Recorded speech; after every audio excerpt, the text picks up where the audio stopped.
Greetings everyone. So today we are going to chat about the basics of calculus. So what we first need to understand is the average gradient. I'm sure we are familiar with the term. So the average gradient is given by this formula: y2 minus y1 over x2 minus x1. That is like the normal way, or the formula we are familiar with when calculating a gradient. But let me just do a quick example to see that, or to get a sense of when or how will the questions on average gradient be structured.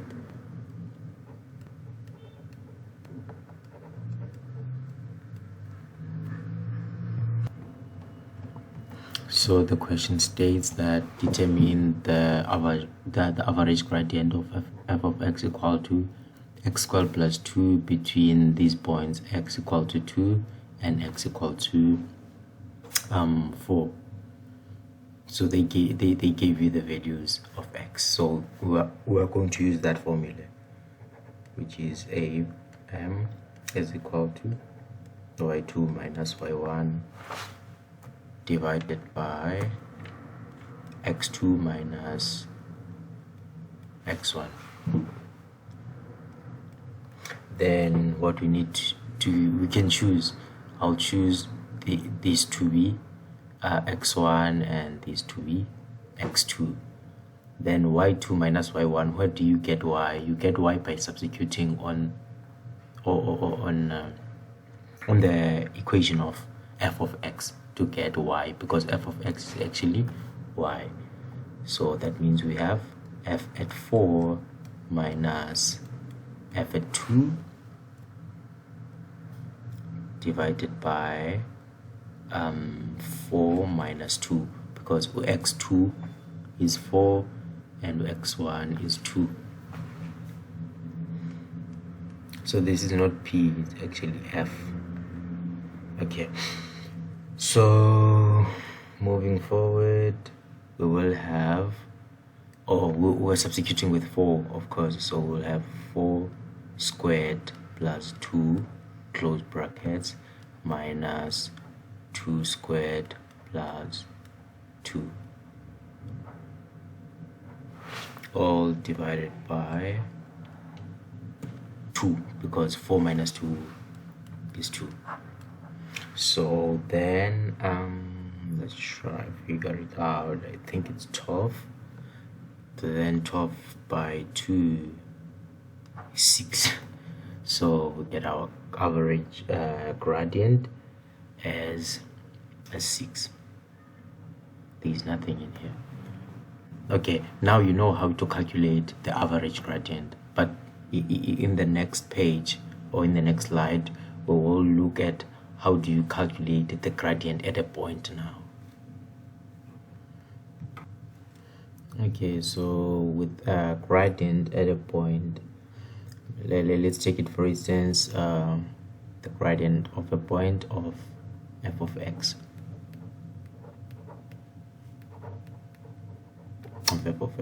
So the gradient at a point for f of x would be given by limit h approaching 0, f of x plus h minus f of x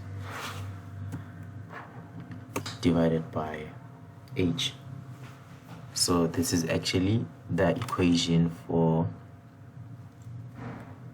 the gradient at a specific point, because we are used to a gradient between like 2 points, but now we are shifting to that, to looking at a gradient at a specific point, which will be a single point.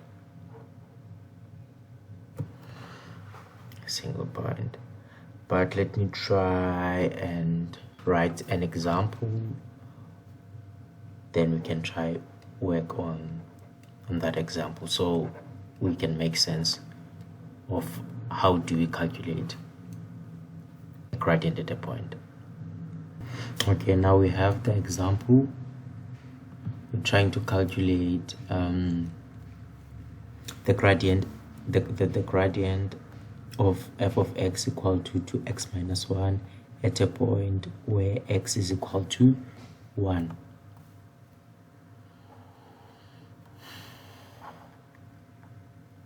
Okay.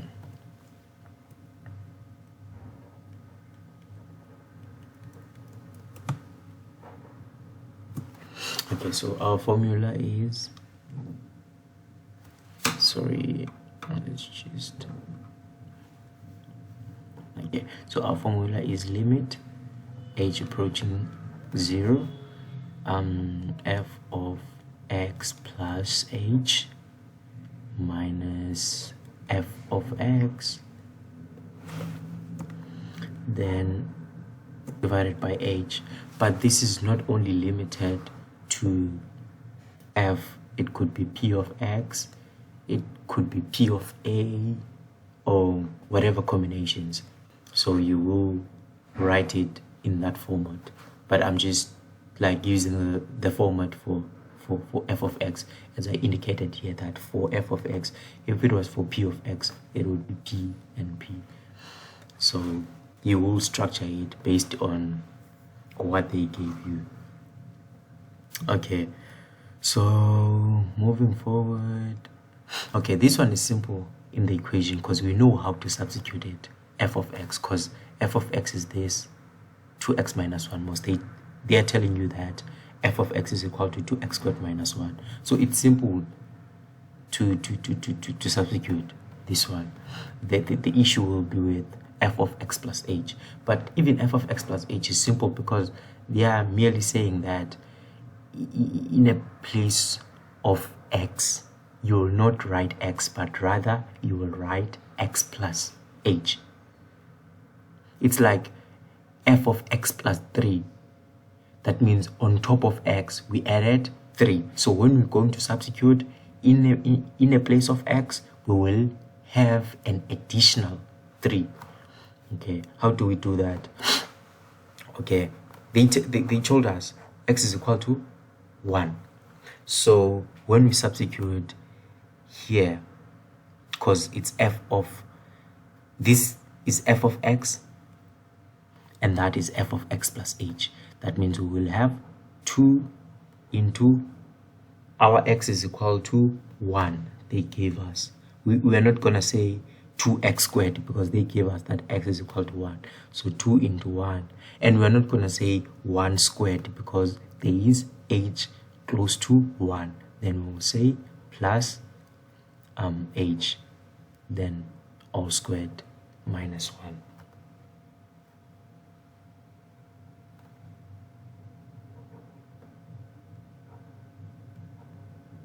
Then minus, simple this one, minus 1.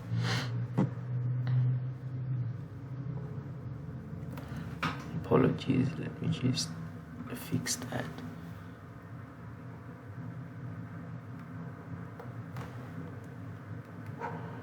Divided by h. So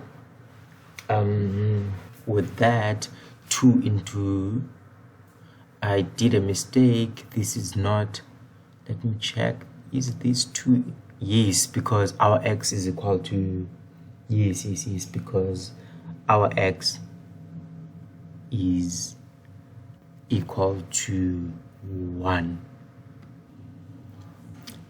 Oh yes, I'm still doing good. Don't know what was trying to confuse me. Okay, that's fine. Let's continue working that out. So here we'll have, okay, maybe let me do it, but it's gonna cost time, but it's okay, let me do it. It's gonna be 2 into 1 plus 2h plus h squared minus 1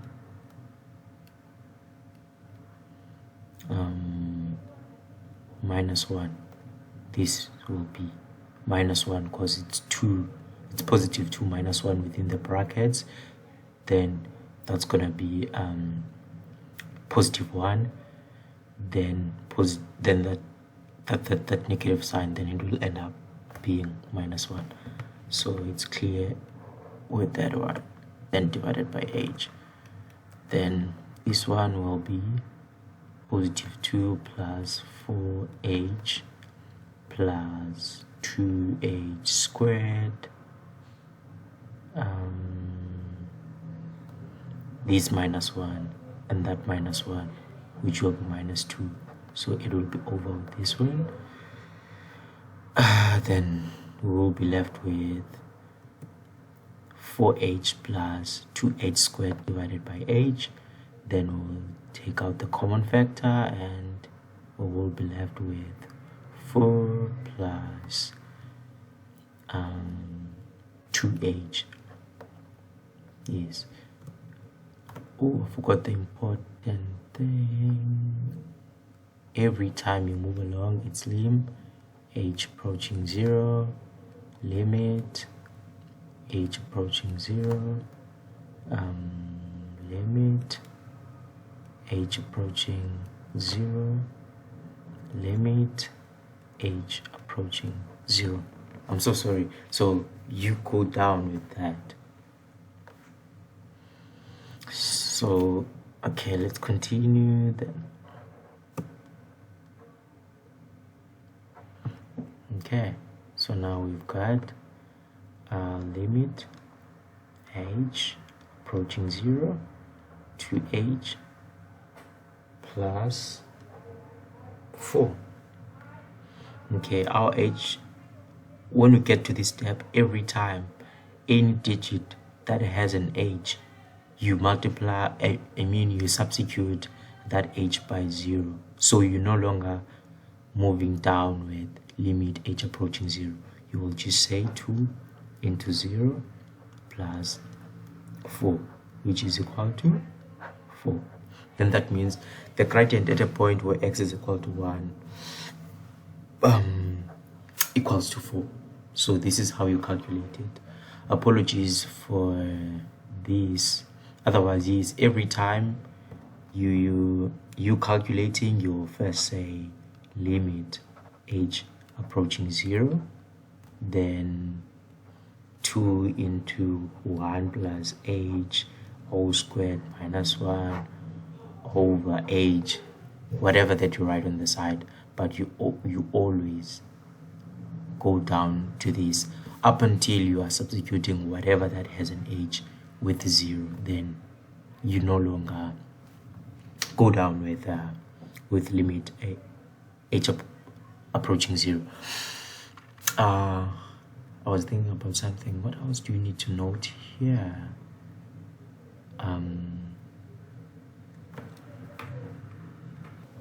I just remembered it. What you don't need to do, it is to substitute by 0 while h is a denominator, because any number divided by 0 is undefined. So you need to first solve it and it becomes linear, then that's when you start to substitute by 0. You don't substitute by 0 here. That's what I wanted to raise. Otherwise we can stop right here, then we will continue with more basics till we're done with the topic.